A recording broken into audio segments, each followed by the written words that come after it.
In the winter of 1878, a substitute teacher in Cedar Creek, Indiana, made a discovery that would haunt the Methodist community for generations. 50 children had vanished over 2 years from the town's most beloved Sunday school program.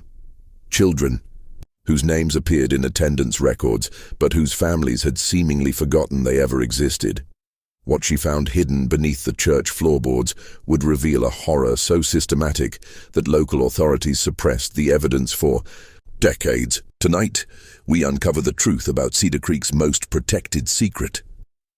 Before we continue with the story of Margaret Wilson and the children who trusted her with their lives, this channel isn't for everyone, only for those brave enough to confront the darkest corners of America's religious history.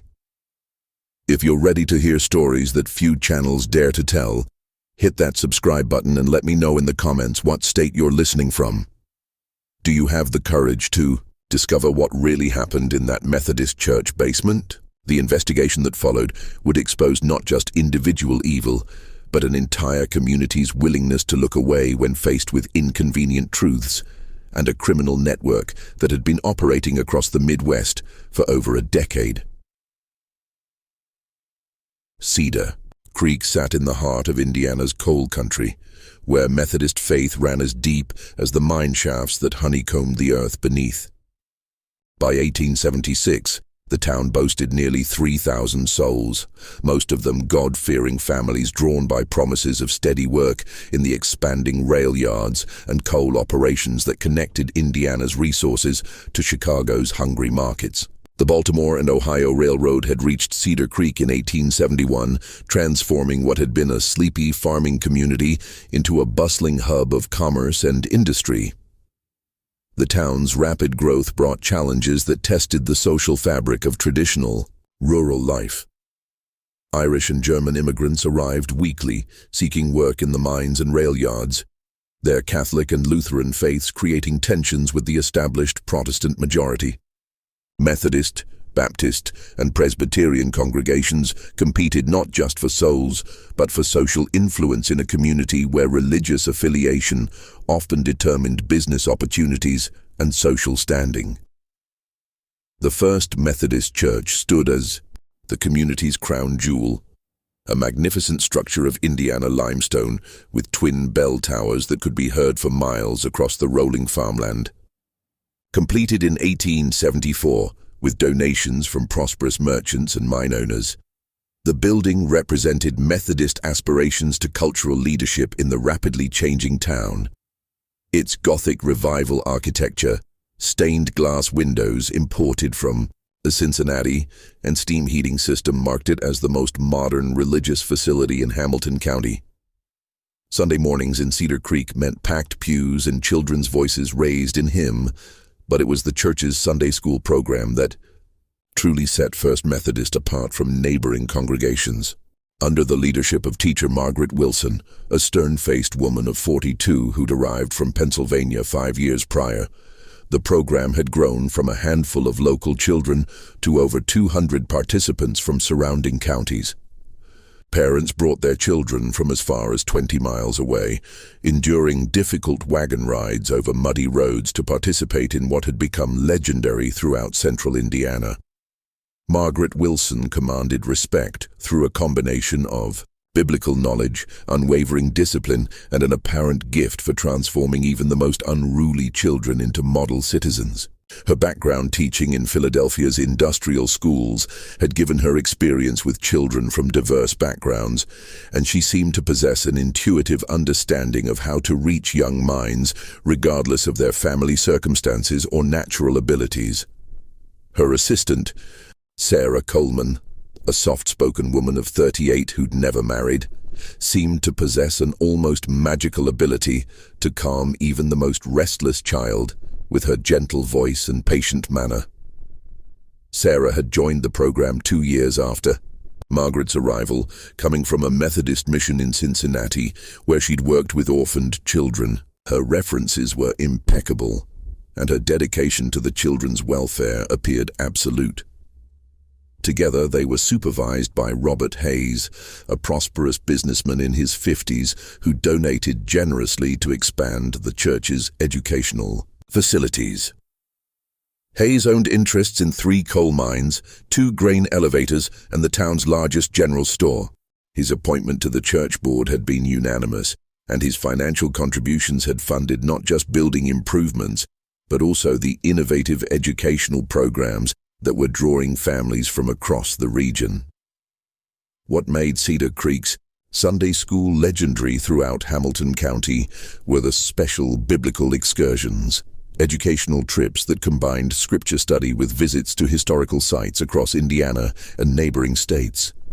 These weren't simple afternoon outings, but elaborate week-long journeys that promised to bring Bible stories to life through visits to museums, historical churches, archaeological sites, and even meetings with prominent Methodist educators and missionaries.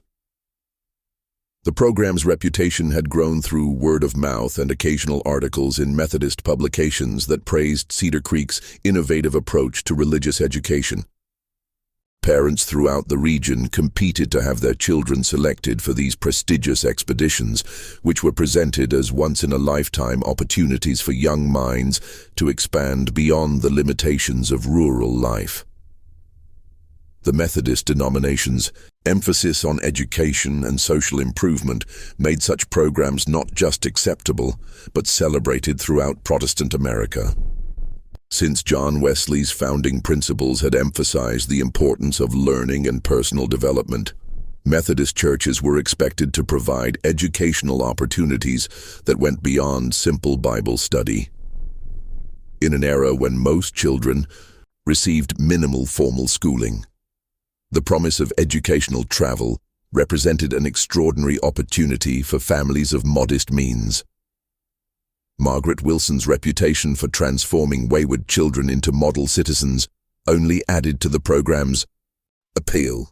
She had arrived in Cedar Creek with letters of recommendation from Methodist leaders in Philadelphia, where her work in industrial schools had gained recognition for reducing juvenile delinquency in some of the city's most challenging neighborhoods. Her methods, which emphasized discipline combined with expanded horizons, seemed perfectly suited to the needs of a frontier community struggling with the social changes brought by rapid industrial development. The timing of the program's establishment had been perfect. The panic of 1873 had left many families struggling financially, making the promise of educational opportunities for their children particularly attractive. Parents who could barely afford basic necessities saw Margaret Wilson's program as a way to give their children advantages they could never provide themselves. The fact that these opportunities came through the church gave them additional legitimacy and moral authority. Cedar Creek's Methodist congregation included many of the town's most successful citizens, mine owners, merchants, railroad officials, and prosperous farmers whose support lent credibility to any church-sponsored activity. When such respected community members endorsed the educational program and spoke proudly of their own children's participation, it became almost impossible for other parents to express doubts or concerns without appearing ungrateful or suspicious of beneficial community initiatives. The program's expansion beyond Cedar Creek had been gradual but deliberate. Margaret Wilson had established contacts with Methodist churches in smaller surrounding communities, offering to include their children in the excursions as a service to rural families who lacked access to such educational opportunities. This regional approach not only increased the pool of potential participants, but also made it more difficult for any single community to track patterns or maintain oversight of the program's activities. The first disappearance occurred in September 1876, though no one called it a disappearance at the time. 8-year-old Timothy Morrison had been selected for a special excursion to study ancient biblical practices at a newly discovered archaeological site near Louisville. His parents, recent German immigrants who spoke limited English and worked in Hayes' newest coal mine, received Margaret Wilson's explanation with grateful nods and tears of joy. Timothy had shown exceptional promise in his brief months attending Sunday school, demonstrating an unusual ability to memorize scripture and ask thoughtful questions about biblical stories. Margaret Wilson explained that his intellectual gifts had come to the attention of a Methodist family in Kentucky who specialized in biblical archaeology and ancient studies. They had specifically requested a bright young student to assist with their research while receiving advanced education that would prepare him for possible missionary work or religious scholarship. The opportunity was presented as a rare honor that reflected not just Timothy's abilities, but the quality of Cedar Creek's educational program. The Morrison family would receive regular reports on their son's progress, and Timothy would return after 2 years with knowledge and connections that could transform his life prospects. For parents who had immigrated to America hoping to give their children better opportunities than they had known in Germany, the offer seemed like an answer to their prayers. Timothy's departure barely registered in the community consciousness. The Morrison family seemed proud rather than concerned, and Margaret Wilson's detailed letter explaining the opportunity convinced even skeptical neighbors that the boy had simply been blessed with an extraordinary chance for advancement. The fact that Timothy had always been somewhat quiet and studious made his absence less noticeable among his peer group. 2 weeks later, 10-year-old Mary Catherine Phillips joined an excursion focused on missionary work among distant communities. Her widowed mother, who struggled to support 3 children on the small income from taking in laundry, received assurances that Mary Catherine would be learning valuable skills while helping to establish Sunday schools in newly settled territories. The girl's obvious intelligence and leadership qualities made her selection seem not just reasonable, but inevitable. Mary Catherine had been one of the most popular children in the Sunday school program, known for her ability to help younger children with their lessons and her enthusiastic participation in all activities. Margaret Wilson explained that a Methodist mission organization in Illinois had specifically requested a capable young girl to assist with their work among families moving west. Mary Catherine would receive training in teaching methods while helping to spread Methodist education to frontier communities that lacked established churches. The promise of regular correspondence and eventual return was accompanied by the suggestion that Mary Catherine's experience could lead to a position as a professional teacher or missionary. Careers that would provide financial security and social respectability far beyond what her current circumstances might offer. For a widow facing an uncertain future, the opportunity seemed like divine providence. By Christmas of 1876, 6 more children had departed on various educational expeditions.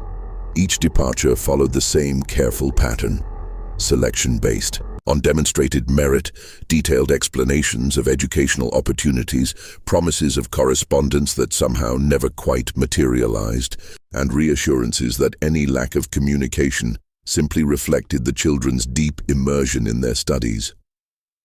What made this systematic disappearance possible was a calculated methodology that had nothing to do with educational merit or spiritual development.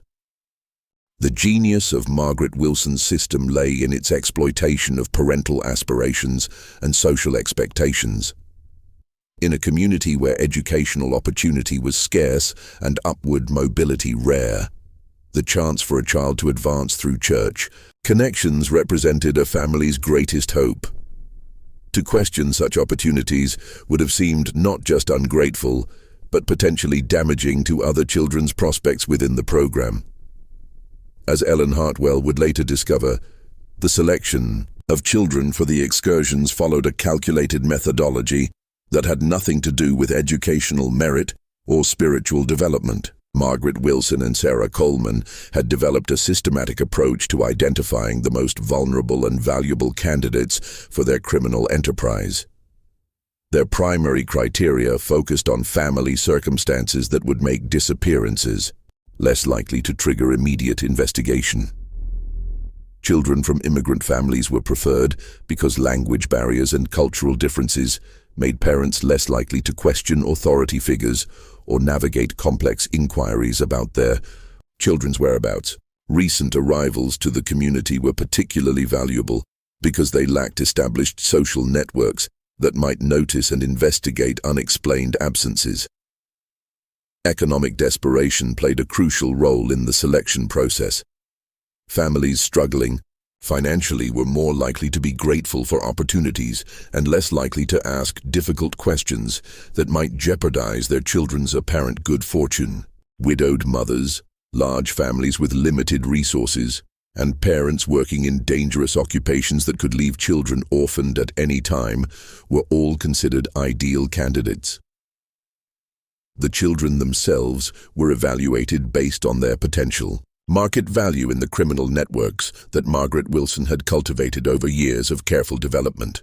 Younger boys with strong builds were destined for industrial work in factories and mines, where their small size and developing strength could be exploited without immediate health consequences. Older girls with pleasant appearances and basic education commanded premium prices in domestic service markets that Ellen would later learn extended far beyond legitimate household employment. Intelligence was actually considered a liability in some cases, as brighter children were more likely to resist indoctrination, attempt escape, or find ways to communicate with their families. Margaret Wilson preferred children who were bright enough to be valuable, but compliant enough to be manageable. The Sunday school program provided an excellent laboratory for observing children's personalities and identifying those most suitable for different types of exploitation. Sarah Coleman's role in this evaluation process proved crucial. Her gentle manner and obvious affection for the children gave her access to intimate details about their fears, hopes, and family relationships. She would spend hours in private conversation with potential candidates, ostensibly providing pastoral care and educational guidance, but actually gathering intelligence that would determine their ultimate fate. The winter of 1876-77 marked a significant expansion in the scope of the operation. Margaret Wilson had established connections with similar programs in Methodist churches throughout Indiana, Ohio, and Illinois, creating a regional network that could move children across state lines and make tracking infinitely more difficult. This expansion had been carefully planned to coincide with increased railroad connectivity that made long-distance travel both easier and less conspicuous. Robert Hayes' business connections proved invaluable in facilitating this expansion. His involvement in railroad shipping and grain trading had given him contacts throughout the Midwest, many of whom were willing to assist with discreet transportation arrangements in exchange for favorable business terms. The legitimate cover provided by his various enterprises made it possible to move children across multiple states without arousing suspicion from law enforcement or railroad officials. The financial returns from the operation had exceeded all expectations, generating enough revenue to fund significant expansions of the church's facilities and educational programs. This created a virtuous cycle from the conspirators' perspective. Their criminal profits funded improvements that attracted more families and provided better cover for their activities. The new church basement facilities, funded by Hayes's donations, included private rooms and storage areas that facilitated their operations. By spring 1877, the program was handling children from over 12 different communities, with some families traveling more than 30 miles to participate in Cedar Creek's renowned educational offerings. This geographic spread made it virtually impossible for any single community to notice patterns or maintain oversight of the program's activities. Parents in different towns rarely communicated with each other, and the prestige associated with selection for the excursions discouraged questioning that might seem to challenge the program's integrity. But the true architect of this deception would prove to be someone far more calculating than anyone suspected. The success of the operation attracted attention from criminal networks in major cities, who were eager to establish reliable sources for child labor. Margaret Wilson's reputation for delivering healthy, educated, and properly conditioned children had spread through underground channels, leading to advance orders and premium pricing that transformed what had begun as opportunistic crime into Systematic human trafficking. Sarah Coleman's personal journal, which Ellen Hartwell would eventually discover, revealed the psychological sophistication that made the operation possible. Unlike Margaret Wilson, whose motivations appeared primarily financial, Sarah demonstrated a disturbing fascination with the process of psychological manipulation itself. Her detailed observations of each child's personality, fears, and weaknesses read like clinical studies in human behavior. The journal contained disturbing passages about conditioning children for their eventual destinations. Sarah had developed techniques for gradually separating children from family attachments, identifying which children would adapt best to different types of work, and developing strategies to prevent rebellion or escape attempts. Her apparent affection for the children masked a calculating assessment of their commercial potential and psychological vulnerabilities. One particularly chilling entry described her work with 12-year-old Anna Kowalski, whose selection for a special missionary training program had been celebrated by her Polish immigrant parents as divine blessing. Sarah's notes detailed how she had gradually convinced Anna that her family's poverty and foreign background made them unsuitable guardians for a child with such exceptional spiritual gifts. By the time Anna departed for her supposed missionary training, she had been convinced that serving God required her to abandon her former life entirely. Sarah's methods extended beyond individual manipulation to encompass systematic deception of the broader community.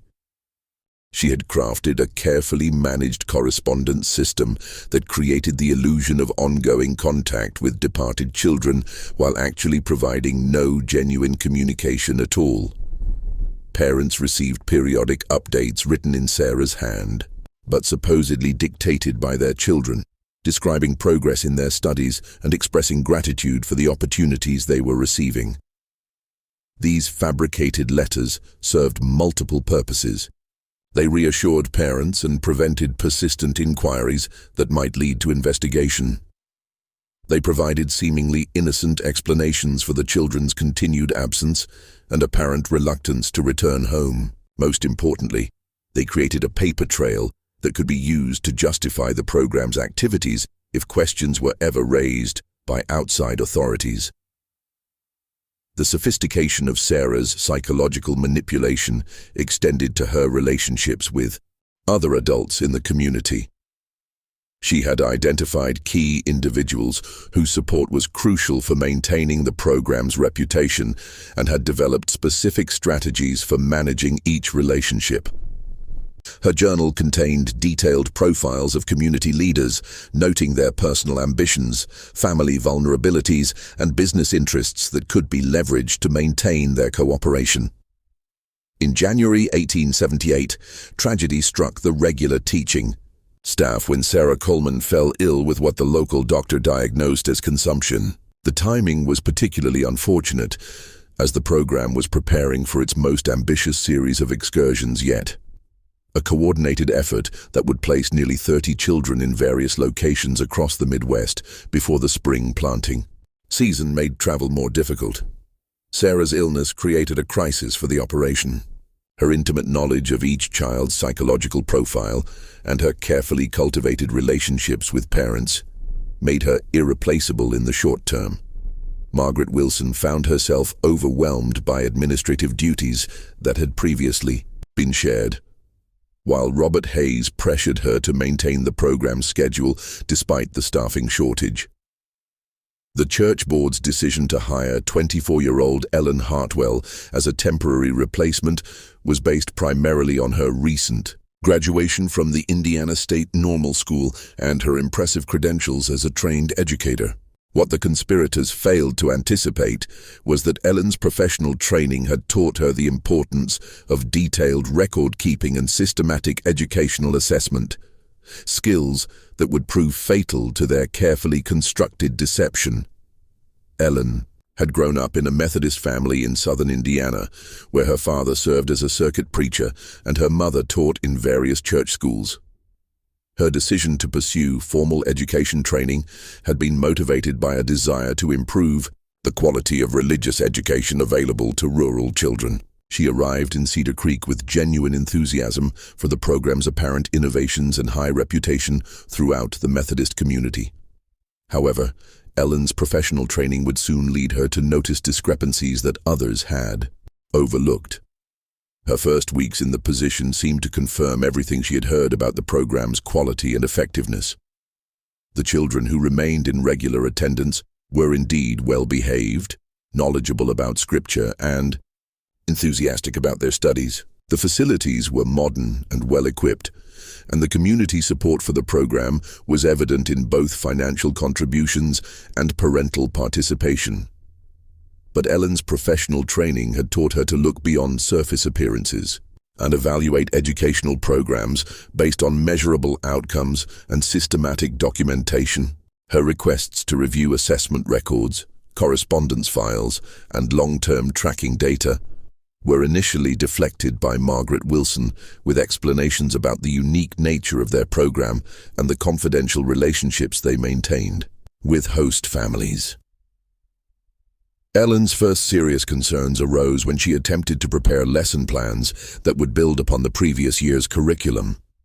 The absence of detailed records about what children had studied before their departure made it impossible to ensure continuity in the education of their siblings and classmates who remained in the program.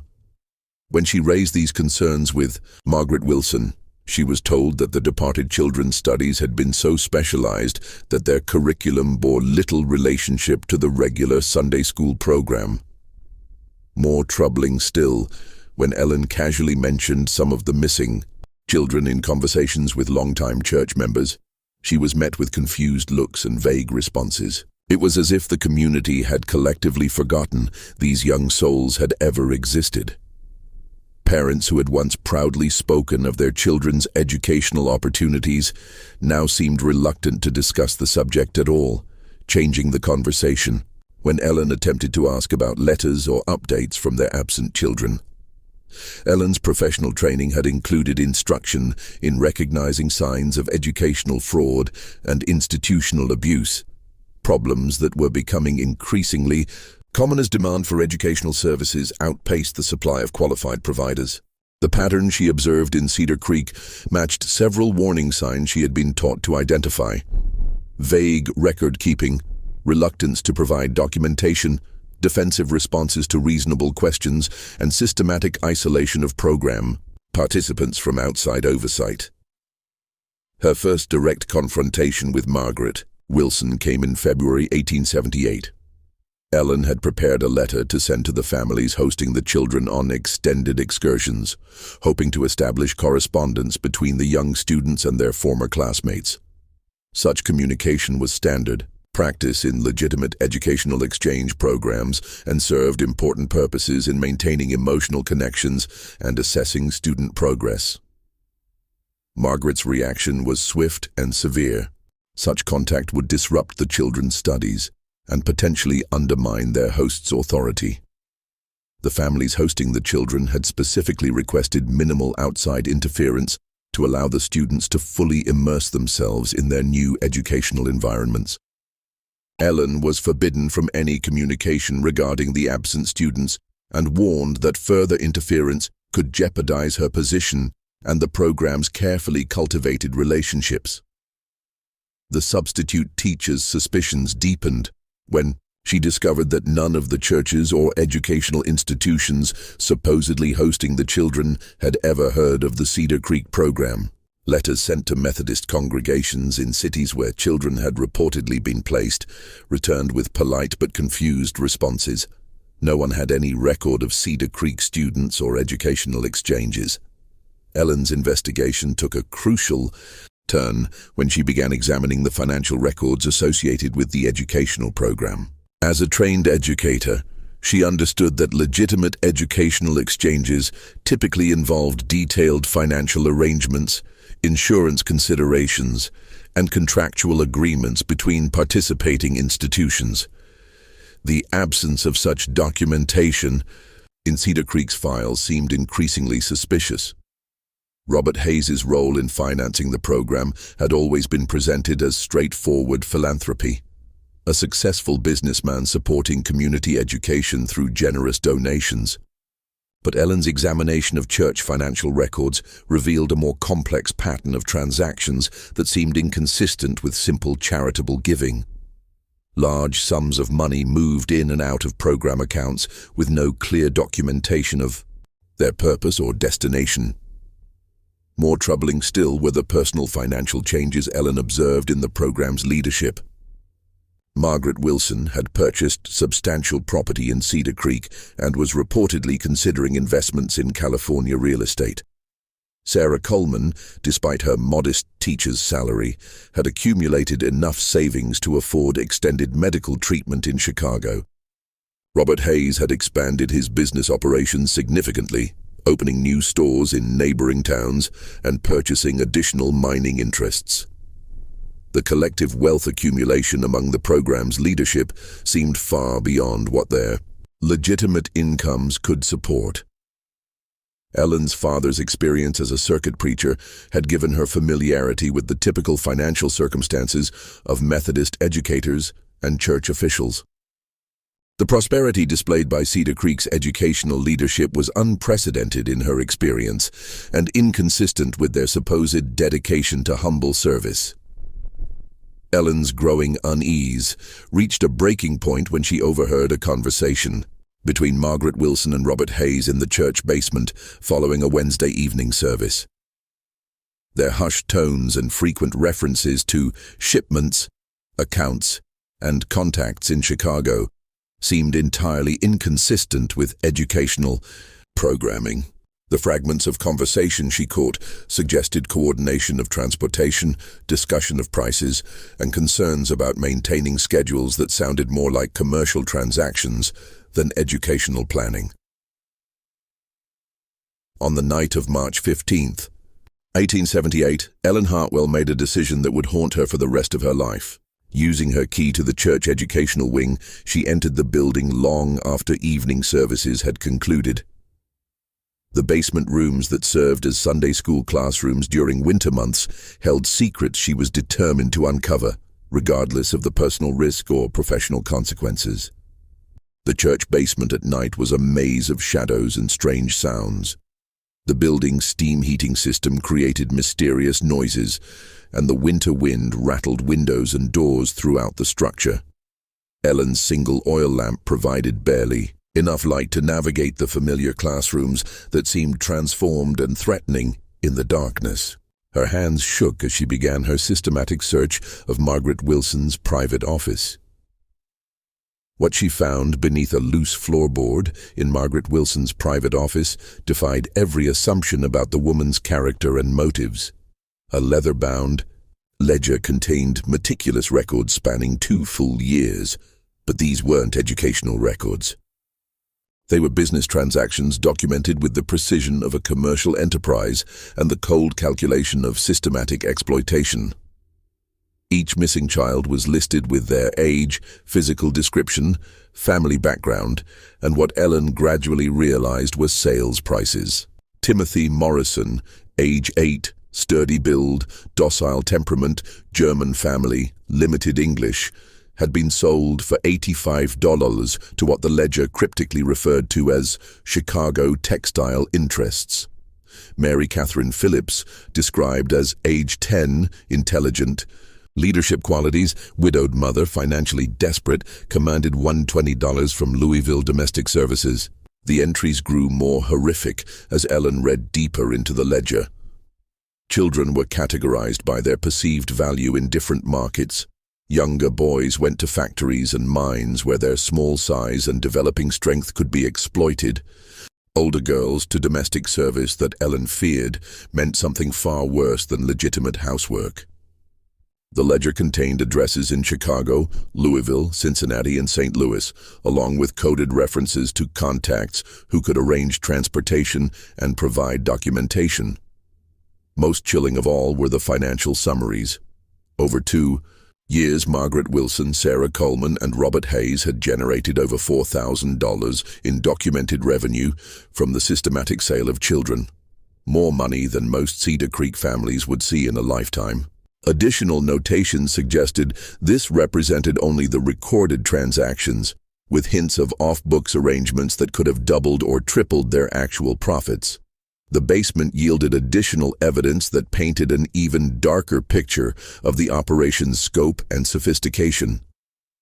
Ellen discovered forged letters supposedly written by the missing children, describing happy lives with their new families and expressing gratitude for the opportunities they were receiving. These carefully crafted deceptions had been shown to any parent who became too persistent in their inquiries about their children's welfare. The handwriting was consistent across all the letters, clearly the work of one person creating fictional accounts of children's well-being. The content followed similar patterns, emphasizing how much the children were learning, how grateful they were for their opportunities, and how important it was that they focus on their studies without distractions from their previous lives. Several letters specifically discouraged parents from attempting to visit or maintain regular correspondence. In a locked drawer, Ellen found what appeared to be contracts with various industrial operations and domestic service agencies. The language was carefully coded, but the intent was unmistakable. These were purchase agreements for child labor, arranged through a network of accomplices who had turned human trafficking into a profitable business model. The contracts specified delivery dates, payment terms, and even return policies for children who proved unsuitable for their intended work. The most damning evidence came in the form of correspondence between Margaret Wilson and her contacts in major cities. Letters detailed the specific requirements of various employers, their preferences for children of certain ages, their willingness to pay premium prices for particularly promising students, and their assurances of discretion in handling the arrangements. The correspondence revealed a sophisticated network that extended far beyond Indiana, with connections to similar operations in multiple states. One letter from a Chicago factory owner praised Margaret for the quality of merchandise she provided, noting that Cedar Creek children adapted well to industrial work and caused fewer problems than children acquired through other sources. The letter included specific requests for the next shipment, with detailed specifications for age ranges, physical capabilities, and personality traits that would be most suitable for the factory's operations. Another letter, from what appeared to be a Louisville establishment Ellen dared not fully contemplate, requested specifically girls between ages 12-14 with pleasant demeanor and basic education. The coded language could not disguise the horrific implications of such requests, and Ellen realized that some of the children she had known and taught were likely trapped in situations far worse than industrial exploitation. The systematic nature of the operation became terrifyingly clear as Ellen continued her investigation throughout the night. Margaret Wilson had identified Cedar Creek's Methodist community as an ideal hunting ground, parents trusting enough to surrender their children, isolated enough to prevent easy investigation, and aspirational enough to believe in promises of educational advancement. The church's reputation and the educators standing in the community provided perfect cover for what amounted to systematic child trafficking. The correspondence revealed that the Cedar Creek operation was part of a much larger network spanning multiple states. Margaret Wilson maintained regular contact with similar operations in Ohio, Illinois, and Pennsylvania, sharing information about successful techniques, profitable markets, and law enforcement risks. The network had evolved into a sophisticated criminal enterprise with specialized roles, established transportation routes, and coordinated timing that maximized profits while minimizing risks. Regional coordination allowed the network to respond quickly to market demands and law enforcement pressures. If investigations threatened one location, children could be rapidly moved to other parts of the network until the danger passed. The correspondence showed that Cedar Creek had served as a temporary refuge for children from operations that had been compromised in other states, while also sending its own victims to safer locations when local pressures increased. But perhaps most horrifying was the discovery of Sarah Coleman's personal journal, hidden behind a false wall in the basement. Storage room. The gentle woman who had seemed so genuinely caring revealed herself as the operation's psychological architect, whose detailed observations of each child's personality, fears, and weaknesses had been used to determine their market value and appropriate placement. Sarah's journal contained disturbing passages about methodically breaking down children's resistance and family attachments. She had developed specific techniques for different types of children. How to convince intelligent children that compliance was their only option, how to use religious instruction to create guilt and submission, and how to identify and exploit each child's deepest fears to ensure cooperation during the transition to their new circumstances. The journal revealed that Sarah's apparent illness was likely fabricated to provide cover for the operation's final phase.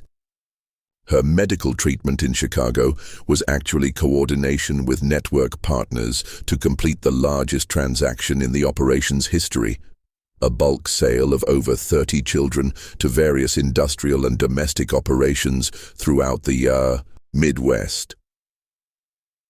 Hidden among Sarah's papers, Ellen discovered something that chilled her more than all the financial records and correspondence combined: fragmentary testimonies from children who had attempted to escape or communicate with their families. These desperate messages had been intercepted and preserved, apparently as insurance against network partners who might consider betraying the operation. One note, written in a child's careful handwriting, read, "Mama, they told me you didn't want me anymore because I was bad. I work in the big building with the loud machines. My hands hurt all the time and I'm so tired. Please come get me. I promise I'll be good." The note was marked with an address in Chicago and a notation indicating it had been intercepted before delivery.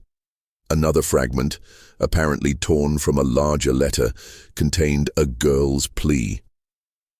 "The lady here says I have to be grateful for my food and bed, but she makes me do things that feel wrong. I remember what you taught me about right and wrong, but she says God wants me to obey. I'm scared and I want to come home." The handwriting was identified in Sarah's careful notation as belonging to Mary Catherine Phillips. These testimonies revealed the psychological warfare that accompanied the physical exploitation. Children were systematically convinced that their families had abandoned them, that their suffering was deserved punishment for unspecified sins, and that submission to their circumstances was both inevitable and morally required. The religious framework that had initially attracted their families was perverted into a tool for maintaining control and preventing resistance. As Ellen continued reading through the horrific documentation, she realized the conspirators were preparing to vanish entirely. Ellen realized that the children who had been sold were not just physically enslaved, but psychologically broken in ways that would make rescue and recovery extraordinarily difficult. Even if law enforcement could locate and free them, the damage to their minds and spirits might never fully heal. The true scope of the crime extended far beyond the initial trafficking to encompass systematic psychological torture designed to destroy any hope of escape or recovery. The financial records revealed that the three conspirators had been preparing to abandon Cedar Creek entirely by the summer of 1878, taking their accumulated profits to California, where they planned to establish themselves under new identities. The timing was carefully calculated to coincide with the completion of their largest transaction and the implementation of new railroad schedules that would facilitate rapid travel westward. Margaret Wilson had already purchased property near San Francisco under an assumed name, while Robert Hayes had been liquidating his Indiana business interests and converting assets to portable forms that could be easily transported. Sarah Coleman's supposed illness provided cover for her gradual withdrawal from community obligations and preparation for departure. The final excursion would have netted them enough money to fund their escape and early retirement in comfortable circumstances. The plan's sophistication extended to detailed contingency preparations for various scenarios. If their activities were discovered before their departure, they had prepared false documentation, established escape routes, and identified criminal contacts who could provide assistance in avoiding law enforcement.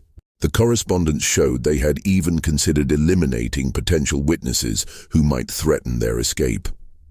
Ellen's discovery of these escape plans revealed the urgency of her situation. The conspirators were not planning a gradual withdrawal, but a rapid abandonment that would leave their victims with no hope of rescue and no possibility of justice. The 23 children scheduled for the upcoming excursion were not just facing exploitation, but potential disappearance into a criminal network that spanned the continent. The realization that she was probably the only person who knew the truth and had access to evidence created a terrible burden of responsibility.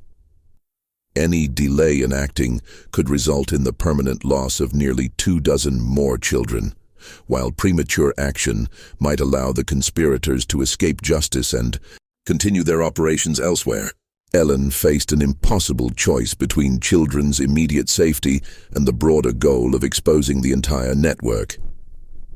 Ellen's discovery of the evidence coincided with Margaret Wilson's announcement of the most ambitious excursion yet, a month-long trip to historical biblical sites that would take 23 children as far as Philadelphia and possibly Boston. The timing was no coincidence. Ellen realized this represented the operation's final harvest before the conspirators disappeared with their accumulated profits. The substitute teacher faced an impossible choice. Local law enforcement included several men who owed their positions to Robert Hayes' political influence, and the Methodist Church hierarchy had invested considerable prestige in Cedar Creek's acclaimed educational program.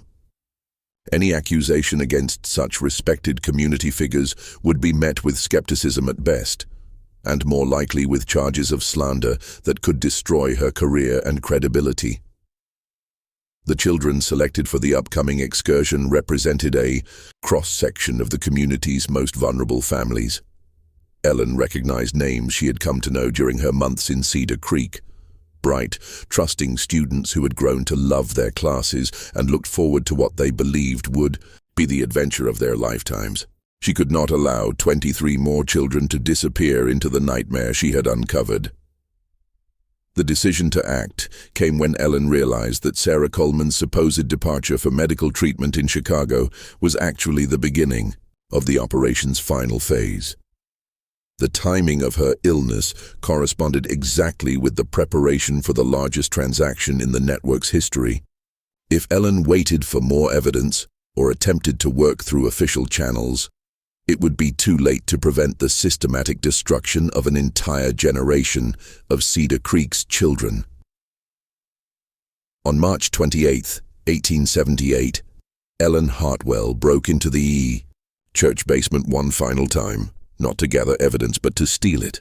She took the ledger, the correspondence, Sarah Coleman's journal, and every document that could prove the conspiracy's existence and scope. She knew that their disappearance would alert the conspirators to her discovery, but she hoped that documented proof would force authorities to act before the final excursion could depart.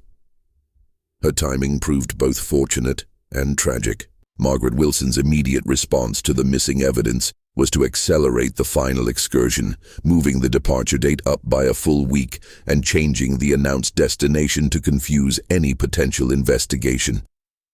But Ellen's desperate nighttime ride to the county seat in Noblesville, where she presented her evidence to Circuit Judge William Marshall, set in motion events that would finally bring justice to Cedar Creek. Judge Marshall's examination of Ellen's evidence left no room for doubt about the conspiracy's scope and horror. More importantly, his immediate telegrams to law enforcement in Chicago, Louisville, and other cities resulted in coordinated raids that rescued 11 children before they could be permanently lost in the urban underworld. The rescue operations revealed that the network extended even further than Ellen's evidence had suggested, with connections to criminal organizations throughout the Midwest and beyond. The arrest of Margaret Wilson, Sarah Coleman, and Robert Hayes on March 30, 1878, sent shockwaves through Cedar Creek's Methodist community. The three conspirators were taken into custody as they attempted to board a westbound train with substantial amounts of cash and forged travel documents. Their capture revealed the final pieces of a puzzle that had taken Ellen months to assemble, but the deeper horror came with the realization that an entire town had somehow failed to notice the systematic disappearance of 50 children over 2 years.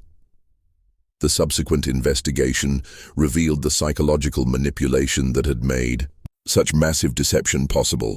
Parents had been carefully selected for their circumstances: recent immigrants, widows, families struggling financially, people who would be grateful for opportunities and reluctant to ask difficult questions. The gradual nature of the disappearances had prevented any single dramatic event that might have triggered community alarm. Detective Samuel Morrison of the Indiana State Police, who led the investigation following the arrests, discovered that the conspirators had exploited fundamental aspects of human psychology and social organization. People naturally avoided discussing painful subjects like missing children, especially when presented with reasonable explanations for their absence. The community had collectively participated in a form of willful blindness that allowed the crime to continue undetected. More disturbing still was the revelation that several community members had harbored private suspicions but had chosen to remain silent rather than challenge respected authority figures. The investigation uncovered at least 6 families who had noticed patterns or inconsistencies but had convinced themselves that their concerns were unfounded or inappropriate. The social pressure to maintain harmony and trust in church leadership had created an environment where even reasonable suspicions were suppressed.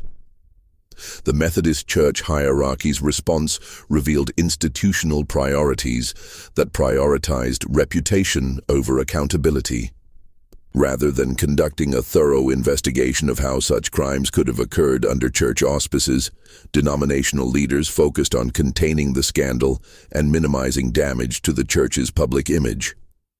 This institutional response created additional barriers to understanding the full scope of the conspiracy and prevented implementation of safeguards that might have protected other communities. Sarah Coleman's journal proved particularly valuable in understanding how the operation had maintained its cover for so long. Her careful study of each family's dynamics had allowed the conspirators to craft perfectly targeted explanations for each child's departure. Parents with religious aspirations were told their children were pursuing advanced biblical studies. Families struggling economically were assured their children were gaining valuable job skills. Ambitious parents were convinced their children were making social connections that would benefit the entire family. The coordinated arrests across multiple states revealed that the Cedar Creek operation was just one node in a criminal network that had been operating across the Midwest for over a decade. Law enforcement agencies in Ohio, Illinois, Pennsylvania, and Missouri discovered similar operations using identical methods and often involving the same network of criminal contacts in major cities. The investigation revealed that Margaret Wilson's background in Philadelphia had provided the initial connections for establishing the trafficking network. Her supposed experience in industrial schools had actually been involvement with criminal organizations that supplied child labor to factories and other enterprises willing to exploit vulnerable workers. Her move to Cedar Creek had been a deliberate expansion of these operations into rural communities where oversight was minimal and trust was high. Robert Hayes's business connections had provided crucial infrastructure for the network's operations. His involvement in railroad shipping and grain trading had given him legitimate reasons to travel frequently and maintain contacts throughout the region. His warehouses and transportation arrangements had been used to move children across state lines without arousing suspicion from law enforcement or transportation officials. The financial investigation revealed that the 3 conspirators had accumulated far more wealth than their documented transactions suggested. Hidden accounts, Property purchases under false names and complex financial arrangements indicated that the Cedar Creek operation had generated over $50,000 in profits, an enormous sum that placed the conspirators among the wealthiest individuals in Indiana. This financial success had funded the expansion of their operations and provided resources for corrupting officials and maintaining their cover. The network's reach extended beyond simple trafficking to encompass systematic corruption of law enforcement, political officials and business leaders in multiple communities. The investigation discovered that substantial bribes had been paid to sheriffs, judges, and railroad officials to ensure cooperation and prevent investigation. This corruption had created a protective umbrella that allowed the network to operate with impunity for years. Of the 50 children who had disappeared from Cedar Creek, the coordinated rescue operations managed to locate and recover only 18. Most had been so thoroughly integrated into industrial operations or domestic service that identifying them proved nearly impossible. The psychological trauma they had endured left many unable to readjust to normal family life, creating a secondary tragedy that haunted Cedar Creek for generations. The rescued children's testimonies revealed the systematic psychological warfare that had accompanied their physical exploitation. They had been told that their families had sold them because they were unwanted burdens, that their suffering was punishment for unspecified sins, and that any attempt to escape or communicate with their former lives would result in severe consequences for both themselves and their families. Medical examinations of the recovered children revealed evidence of malnutrition, physical abuse, and exposure to dangerous working conditions that had caused permanent health problems. Several children showed signs of industrial accidents, missing fingers, respiratory problems from textile dust, and developmental delays from prolonged exposure to dangerous chemicals. The full scope of their physical suffering was matched by psychological damage that would require years of careful treatment to address. Perhaps most heartbreaking were the children who initially resisted rescue efforts, having been so thoroughly conditioned to believe that their circumstances were normal and deserved. Several children had to be gradually convinced that their rescuers were legitimate and that they would not be punished for accepting help. The depth of psychological manipulation they had experienced demonstrated the criminal sophistication of the network's operations. The investigation also revealed that at least 12 children had died while in the custody of their purchasers, victims of industrial accidents, disease, or abuse that would never be properly investigated or prosecuted. These deaths had been covered up through falsified records and corrupt officials who ensured that no inconvenient questions were asked about the fate of children who had supposedly never existed in official documentation. The trials of Margaret Wilson, Sarah Coleman, and Robert Hayes became a sensation throughout Indiana and beyond. The prosecution's presentation of evidence laid bare not just the scope of their crimes, but the vulnerability that had made Cedar Creek such perfect hunting grounds for criminal exploitation. The testimony of rescued children, presented with careful attention to their psychological fragility, provided devastating evidence of the conspiracy's impact. Margaret Wilson's defense attempted to portray her as a misguided idealist who had believed she was providing opportunities for disadvantaged children. This strategy collapsed when prosecutors presented evidence of her detailed financial records and correspondence with criminal contacts that demonstrated clear awareness of the illegal nature of her activities. Her final testimony revealed a calculating individual who had exploited religious faith and parental love for purely financial gain. Sarah Coleman's psychological manipulation proved more difficult to prosecute under existing legal frameworks. While her role in conditioning children and deceiving families was clearly documented, the subtle nature of psychological abuse was not well understood by legal authorities in 1878. Her defense argued that her care for the children had been genuine, even if misguided, but the evidence of systematic emotional manipulation ultimately convinced the jury of her criminal intent. Robert Hayes's trial focused on his role in financing and facilitating the operation. His attorneys argued that his business activities had been legitimate and that any involvement with the trafficking network had been unknowing. However, the financial evidence and correspondence demonstrated his central role in planning and executing the conspiracy. His conviction on multiple counts of conspiracy and trafficking resulted in the longest prison sentence of the three conspirators. The legal proceedings also revealed significant gaps in existing laws regarding child trafficking and exploitation. The prosecution had to rely on various fraud, kidnapping, and conspiracy statutes that were not specifically designed to address systematic trafficking operations. The complexity of interstate criminal activity exposed weaknesses in law enforcement coordination that would not be adequately addressed for decades. The Methodist Church's response to the scandal revealed institutional priorities that placed reputation management above accountability and victim support. Rather than conducting a comprehensive investigation of how such crimes could have occurred under church auspices, denominational leaders focused on damage control and distancing themselves from the Cedar Creek operation. Church officials argued that the crimes had been perpetrated by individuals who had deceived the church as thoroughly as they had deceived the community. While technically accurate, this response ignored the institutional failures that had enabled the conspiracy to operate undetected. The lack of oversight, the absence of verification procedures for educational programs, and the culture of unquestioning trust in authority figures had all contributed to creating an environment where such crimes could flourish. The church's refusal to implement systematic reforms or provide support for victims' families created additional trauma for the affected community. Parents who had lost children felt abandoned by the institution they had trusted with their most precious possessions. The lack of institutional accountability reinforced the sense that their children's suffering had been meaningless and that nothing had been learned from the tragedy. Local law enforcement's failures were equally significant. Sheriff Thomas Bradley's investigation revealed that multiple reports and concerns had been dismissed without proper investigation over the 2-year period of the conspiracy's operation.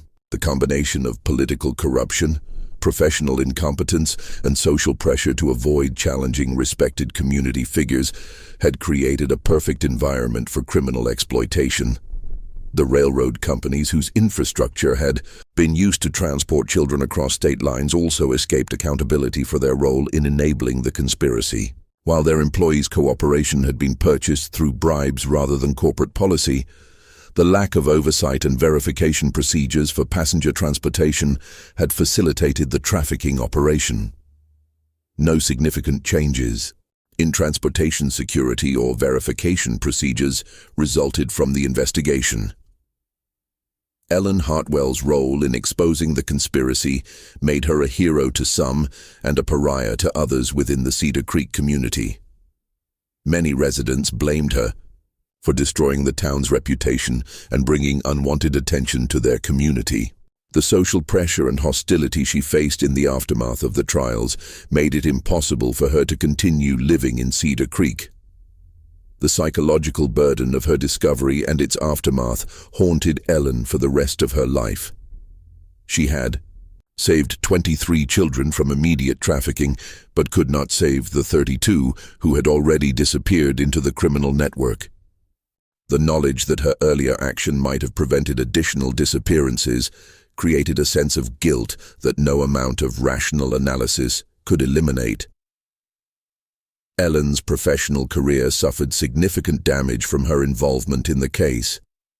Many educational institutions viewed her as a troublemaker who had violated professional norms by investigating her colleagues and superiors. Her attempts to implement safeguards and verification procedures in subsequent positions were often met with resistance from administrators who preferred traditional approaches based on trust and personal relationships. The personal cost of her heroism extended beyond professional consequences to encompass social isolation and psychological trauma. Ellen never married, partly because potential suitors were deterred by her association with the scandal, and partly because her experience had made her profoundly suspicious of people's motivations and claims. She spent the remainder of her career moving between different teaching positions, never staying long enough to form the deep community connections that might have exposed her to similar betrayals.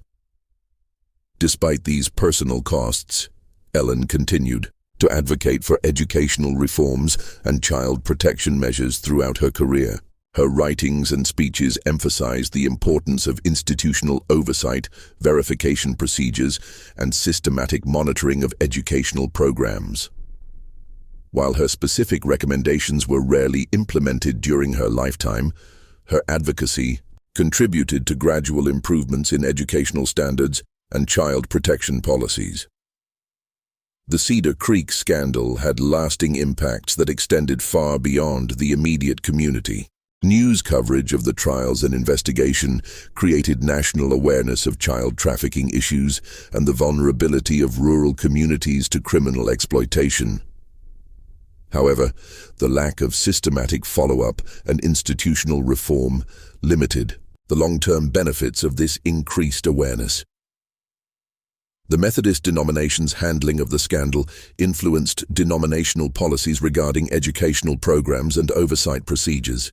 While no comprehensive reforms were implemented immediately, the embarrassment and legal liability associated with the Cedar Creek case contributed to gradually increased scrutiny of church-sponsored activities involving children.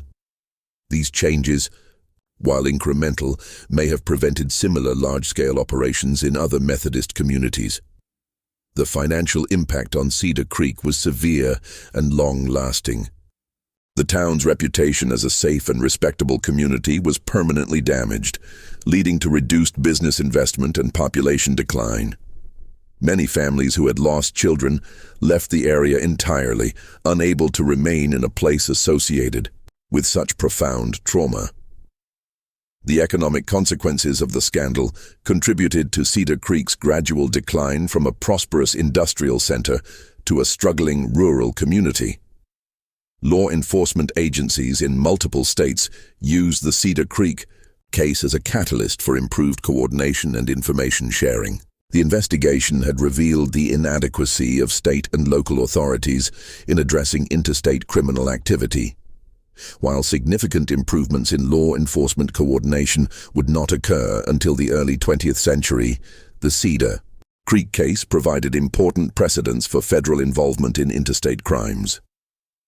The rescued children's long-term outcomes varied significantly based on their individual circumstances and the support they received from their families and communities. Some managed to rebuild their lives and achieve relative normalcy, while others struggled with lasting psychological and physical damage from their experiences. The lack of systematic support services for trafficking victims meant that recovery was largely dependent on family resources and individual resilience. 20 years after the arrests, a follow-up investigation attempted to determine the ultimate fate of all 50 missing children. The results were sobering. 18 had been rescued and returned to their families, 12 had been confirmed dead through various means, and 20 remained missing with no reliable information about their whereabouts or condition. The investigation concluded that most of the missing children had likely died in industrial accidents, from disease, or as a result of abuse, but the lack of documentation made definitive conclusions impossible. The financial investigation revealed that the conspirators' total profits from the operation had exceeded $75,000, an enormous sum that placed them among the wealthiest criminals in American history. Most of this money was never recovered, having been hidden in accounts and investments that could not be traced through the limited investigative techniques available in the 1870s. The victims' families received minimal compensation, and many remained in poverty for the rest of their lives. Margaret Wilson died in prison in 1884, having served only 6 years of her 20-year sentence. Sarah Coleman was released in 1885 due to poor health and disappeared entirely, with no reliable records of her subsequent whereabouts or activities. Robert Hayes served 12 years and was released in 1890, eventually moving to California, where he lived under an assumed name until his death in 1903. The network's other participants faced varying fates depending on their level of involvement and the effectiveness of local prosecution efforts. Some escaped justice entirely by fleeing to territories where law enforcement was minimal, while others received light sentences that reflected the limited understanding of trafficking crimes. At the time, the lack of coordination between different jurisdictions meant that the full scope of the network was never completely mapped or dismantled. More than a century has passed since these events unfolded, yet the lessons of Cedar Creek remain painfully relevant to our modern world. The Cedar Creek case demonstrates how easily trusted institutions can become vehicles for systematic evil when adequate oversight and accountability measures are absent. The conspirators' success depended not on elaborate deception, but on exploiting natural human tendencies to trust authority figures and avoid confronting uncomfortable truths. Their crimes were facilitated by a community's willingness to accept convenient explanations rather than ask difficult questions. Perhaps most disturbing is the realization that the trafficking operations succeeded not because of extraordinary criminal genius, but because of ordinary human failings, greed, willful blindness, and the desire to believe that authority figures are inherently trustworthy. The systematic nature of the crimes required careful planning and execution, but the underlying conditions that made them possible exist in many communities where people prefer comfort to vigilance. The psychological manipulation employed by Sarah Coleman reveals the vulnerability of children to authority figures who exploit their natural trust and desire for approval. Her techniques were not particularly sophisticated by modern standards, but they were devastatingly effective against children who had been taught to respect and obey adult authority without question. The religious framework that should have protected these children was perverted into a tool for ensuring their compliance and silence. Ellen Hartwell's courage in exposing the conspiracy illustrates both the power of individual moral action and the personal costs that such action often entails. Her willingness to risk her career and personal safety to protect children she barely knew demonstrates the kind of moral courage that society desperately needs, but rarely rewards adequately. The hostility she faced from her own community reveals how difficult it can be to challenge established systems even when they harbor terrible secrets. If you've stayed with this story until now, you're clearly someone who isn't afraid to confront the darkest chapters of our history. The courage shown by Ellen Hartwell reminds us that sometimes one person's willingness to act can save countless lives. What would you have done in her situation? Would you have had the bravery to investigate when everyone else was looking away? Share this video with someone who appreciates true crime stories that reveal uncomfortable truths about human nature, and hit that like button if this story gave you chills. Don't forget to subscribe for more tales that uncover the secrets hidden in America's religious history. The Cedar Creek tragedy raises questions that remain relevant today. How can communities protect vulnerable populations without becoming paralyzed by suspicion? What institutional safeguards can prevent the exploitation of trust while preserving the social cooperation that makes community life possible? How should society balance the presumption of innocence for authority figures against the need to protect those under their care? Modern child protection systems incorporate many lessons learned from cases like Cedar Creek, but new forms of exploitation continue to emerge as technology and social organization evolve. The fundamental human vulnerabilities that the conspirators exploited, parental aspirations, economic desperation, and deference to authority, remain unchanged, creating ongoing challenges for those responsible for protecting children and other vulnerable populations. The institutional failures revealed in the Cedar Creek case, inadequate oversight, resistance to accountability measures, and prioritization of reputation over victim welfare, continue to manifest in contemporary scandals involving religious organizations, educational institutions, and other trusted entities. The specific methods may change, but the underlying patterns of institutional self-protection and victim abandonment remain disturbingly consistent across different eras and contexts. Perhaps the most important lesson from Cedar Creek is that preventing such tragedies requires active vigilance rather than passive trust. Ellen Hartwell's investigation succeeded not because she possessed extraordinary abilities, but because she insisted on documentation, verification, and accountability when others were content to accept reassuring explanations. Her example demonstrates that protecting vulnerable populations requires ordinary people to ask uncomfortable questions and demand satisfactory answers.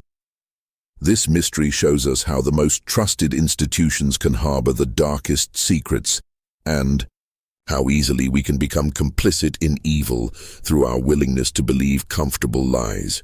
What do you think of this story? Do you believe an entire community could truly forget 50 missing children? Or were there others who knew and chose to remain silent? Were Margaret Wilson and her accomplices monsters, or ordinary people corrupted by opportunity and greed? Leave your comment below and share your thoughts about how such tragedies can be prevented in our own time. If you enjoyed this tale of hidden horror and want more stories that uncover America's darkest religious secrets, subscribe, hit the notification bell, and share with someone who appreciates mysteries that challenge what we think we know about the past. The truth about Cedar Creek reminds us that vigilance is the price of protecting the innocent, and that sometimes the greatest evil comes disguised as the greatest good.